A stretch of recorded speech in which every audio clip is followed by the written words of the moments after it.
Hi hello ನಮಸ್ತೆ, welcome to Saksha media YouTube channel. So ತುಂಬ ಜನ ಇದೀಗ ಕಾಮೆಂಟ್ ಮಾಡಿ ಕೇಳ್ತಾ ಇದ್ರಿ. ಸೊ ಗೃಹಲಕ್ಷ್ಮಿ ಯೋಜನೆದು 14 ಹಾಗೂ 15ನೇ ಕಂತಿನ ಯೋಜನೆಯ ಬಗ್ಗೆ.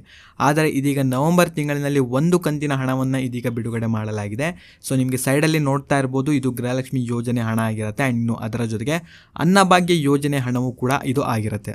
ಸೊ ಎರಡರದ್ದು ನಿಮಗೆ ಸ್ಕ್ರೀನ್ಶಾಟನ್ನು ಸೈಡಲ್ಲಿ ಹಾಕಿದ್ದೀನಿ. ಆ್ಯಂಡ್ ಇದರ ಜೊತೆಗೆ ಇದೀಗ ಈ ಒಂದು ತಿಂಗಳು ಅಂತಂದರೆ ನವೆಂಬರ್ ತಿಂಗಳಲ್ಲಿ ತುಂಬ ಜನರಿಗೆ ಇದೀಗ 2 ಕಂತಿನ ಹಣವೂ ಕೂಡ ಬಿಡುಗಡೆಯಾಗಿದೆ.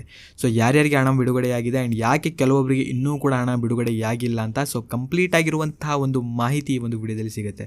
ಸ್ಕಿಪ್ ಮಾಡದಂತೆ ವಿಡಿಯೋನ ನೀವು ಪೂರ್ತಿಯಾಗಿ ನೋಡಿರಿ. ಹಾಗೂ ಚಾನಲ್ನ ಇನ್ನೂ ಕೂಡ ಸಬ್ಸ್ಕ್ರೈಬ್ ಮಾಡ್ಕೊಳ್ಳಿಲ್ಲ ಅಂತಂದರೆ ಇವಾಗಲೇ ಸಬ್ಸ್ಕ್ರೈಬ್ ಮಾಡ್ಕೊಳ್ಳಿ. ಸೊ ಬನ್ನಿ ವಿಡಿಯೋನ ಶುರು ಮಾಡುವ.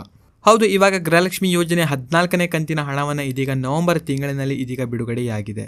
ಸೊ ತುಂಬ ಜನರಿಗೆ ಈ ಒಂದು ಹಣ ಇದೀಗ ಬಿಡುಗಡೆಯಾಗಿದೆ. ಇನ್ನು ಅದರ ಜೊತೆಗೆ ಇದೀಗ ಅನ್ನಭಾಗ್ಯ ಯೋಜನೆ ಹಣವೂ ಕೂಡ ಇಲ್ಲಿ ಬಿಡುಗಡೆಯಾಗಿದೆ. ಸೊ ಟೋಟಲ್ ಆಗಿ ನಿಮಗೆ ಸೈಡಲ್ಲಿ ನೋಡ್ತಾ ಇರ್ಬೋದು, ಸ್ಕ್ರೀನ್ಶಾಟನ್ನು ಕೂಡ ಹಾಕಿದ್ದೀನಿ. ಸೊ ಗೃಹಲಕ್ಷ್ಮಿ ಯೋಜನೆ 2,000 ಹಣ ಹಾಗೂ ಅನ್ನಭಾಗ್ಯ ಯೋಜನೆಯ 680 ರೂಪಾಯಿ ಹಣ. ಆ್ಯಂಡ್ ಇದು ಬಂದುಬಿಟ್ಟು 14ನೇ ಕಂತಿನ ಹಣ ಅಂತಂದರೆ ಸೆಪ್ಟೆಂಬರ್ ತಿಂಗಳಿನ ಹಣವಾಗಿದೆ. ಇನ್ನು ತುಂಬ ಜನರಿಗೆ ಇದೀಗ 12, 13 ಹಾಗೂ 14ನೇ ಕಂತಿನ ಹಣವನ್ನು ಬಂದಿಲ್ಲ ಅಂತ ತುಂಬ ಜನ ಹೇಳ್ತಾ ಇದ್ರಿ. ಸೊ ಅವರಿಗೆ ಇದೀಗ ಒಂದು ರೀತಿಯ ಗುಡ್ ನ್ಯೂಸ್ ಅಂತಲೇ ಹೇಳ್ಬೋದು. ಇದೀಗ ನಿಮಗೆ ಅಕ್ಟೋಬರ್ ತಿಂಗಳಿನಲ್ಲಿ ಈ ಒಂದು ಹಣವನ್ನು ಬಿಡುಗಡೆ ಮಾಡಲಾಗಿತ್ತು. ಆದರೆ ರಾಜ್ಯದಲ್ಲಿ ಇದೀಗ 80,000ಕ್ಕೂ ಅಧಿಕ ಜನರಿಗೆ ಈ ಒಂದು ಹಣ ಇನ್ನೂ ಕೂಡ ಬಿಡುಗಡೆಯಾಗಿರಲಿಲ್ಲ. ಅಂತಂದರೆ ಅಕ್ಟೋಬರ್ ತಿಂಗಳಿನಲ್ಲಿ ಹಣ ಇದೀಗ ಬಿಡುಗಡೆಯಾಗಿರಲಿಲ್ಲ. ಸೊ ಅಂಥವರಿಗೆ ಇದೀಗ ಒಂದು ಗುಡ್ ನ್ಯೂಸ್ ಅಂತಲೇ ಹೇಳ್ಬೋದು. ಇದೀಗ 12, 13 ಹಾಗೂ 14ನೇ ಕಂತಿನ ಹಣವನ್ನು ಇದೀಗ ಸರ್ಕಾರ ಒಂದೇ ತಿಂಗಳಿನಲ್ಲಿ ಬಿಡುಗಡೆ ಮಾಡ್ತಾ ಇದ್ದಾರೆ. ಸೊ ಅಕ್ಟೋಬರ್ ತಿಂಗಳಿನಲ್ಲಿ 2 ಕಂತು ಯಾರ್ಯಾರು ಬಂದಿಲ್ಲ ಅಂತ ಹೇಳ್ತಾ ಇದ್ರಿ, ಇದೀಗ ನಿಮಗೆ ನವೆಂಬರ್ ತಿಂಗಳಿನಲ್ಲಿ 2 ಕಂತಿನ ಹಣ ಬಿಡುಗಡೆಯಾಗುತ್ತೆ. ಆ್ಯಂಡ್ ಇನ್ನು ಅದರ ಜೊತೆಗೆ 14ನೇ ಕಂತಿನ ಹಣವೂ ಕೂಡ ಈ ಒಂದು ತಿಂಗಳಿನಲ್ಲಿ ನಿಮಗೆ ಬಿಡುಗಡೆಯಾಗಲಿದೆ. ಸೊ ಇದು ಬಂದುಬಿಟ್ಟು ನಿಮ್ಮದು ಜುಲೈ, ಆಗಸ್ಟ್ ಹಾಗೂ ಸೆಪ್ಟೆಂಬರ್ ತಿಂಗಳಿನ ಹಣ ಆಗಿರುತ್ತೆ. ಸೊ ಇದೀಗ ನಿಮಗೆ ಅಕ್ಟೋಬರ್ ತಿಂಗಳಿನ ಹಣ ಬರಬೇಕಾಗಿದೆ. ಆ್ಯಂಡ್ ಇನ್ನು ಅದರ ಜೊತೆಗೆ ಈ ತಿಂಗಳಿನ ಹಣ ಅಂತಂದರೆ ನವೆಂಬರ್ ತಿಂಗಳಿನ ಹಣವೂ ಕೂಡ ಇದೀಗ ನಿಮಗೆ ಬರಬೇಕಾಗಿದೆ.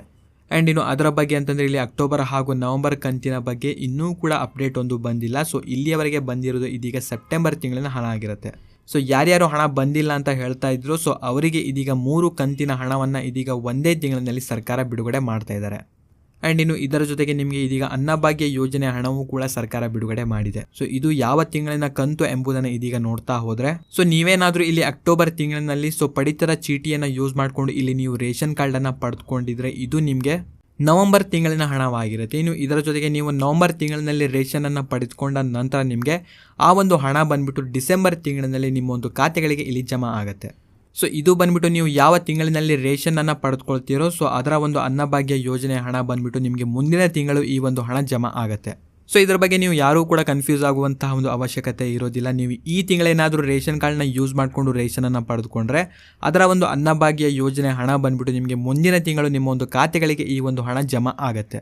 ಸೊ ಇದೀಗ ರಾಜ್ಯದಲ್ಲಿ ಆಲ್ರೆಡಿ ತುಂಬ ಜನರಿಗೆ ಈ ಒಂದು ಹಣ ಇದೀಗ ವರ್ಗಾವಣೆಯಾಗಿದೆ. ಆ್ಯಂಡ್ ಎಲ್ರಿಗೂ ಕೂಡ ಇದೀಗ ಜಮಾ ಆಗ್ತಾ ಇದೆ. ಸೊ ನಿಮಗೆ ಈ ಒಂದು ಹಣ ಬಂದುಂಟಾ ಇಲ್ವೇ ಎಂಬುದನ್ನು ಪ್ರತಿಯೊಬ್ಬರು ಕೂಡ ಕಾಮೆಂಟಲ್ಲಿ ತಪ್ಪದೆ ಕಾಮೆಂಟ್ ಮಾಡಿರಿ. ಆ್ಯಂಡ್ ಇನ್ನು ಅಕ್ಟೋಬರ್ ತಿಂಗಳಿನಲ್ಲಿ 12 ಹಾಗೂ 13ನೇ ಕಂತಿನ ಹಣ ಬಂದಿಲ್ಲ ಅಂತಂದವರಿಗೆ ಸೊ ಇವಾಗ ಈ ಒಂದು ಹಣ ಇದೀಗ ಜಮಾ ಆಗ್ತಾ ಇದೆ. ಸೊ ನಿಮಗೆ ಇದೀಗ 2 ಕಂತು ಬಂತ ಅಥವಾ 1 ಕಂತು ಬಂತು ಎಂಬುದನ್ನು ಪ್ರತಿಯೊಬ್ಬರು ಕೂಡ ಕಾಮೆಂಟಲ್ಲಿ ತಪ್ಪದೆ ಕಾಮೆಂಟ್ ಮಾಡಿರಿ. ಜೊತೆಗೆ ನಿಮ್ಮೊಂದು ಜಿಲ್ಲೆ ಯಾವುದು ಎಂಬುದನ್ನು ಕೂಡ ಪ್ರತಿಯೊಬ್ಬರು ಕಾಮೆಂಟಲ್ಲಿ ತಪ್ಪದೆ ಕಾಮೆಂಟ್ ಮಾಡಿ ತಿಳಿಸಿ. ಆ್ಯಂಡ್ ವಿಡಿಯೋನ ನೀವು ಲೈಕ್ ಮಾಡಿಕೊಡ್ರಿ. ಚಾನಲ್ನ ಇನ್ನೂ ಕೂಡ ಸಬ್ಸ್ಕ್ರೈಬ್ ಮಾಡದೆ ನೋಡ್ತಾ ಇದ್ದರೆ ಕೂಡಲೇ ಸಬ್ಸ್ಕ್ರೈಬ್ ಮಾಡ್ಕೊಳ್ಳಿ. ಇನ್ನು ಈ ಒಂದು ವಿಡಿಯೋನ ನೀವು ನೋಡಿದ್ದಕ್ಕೆ ಧನ್ಯವಾದಗಳು.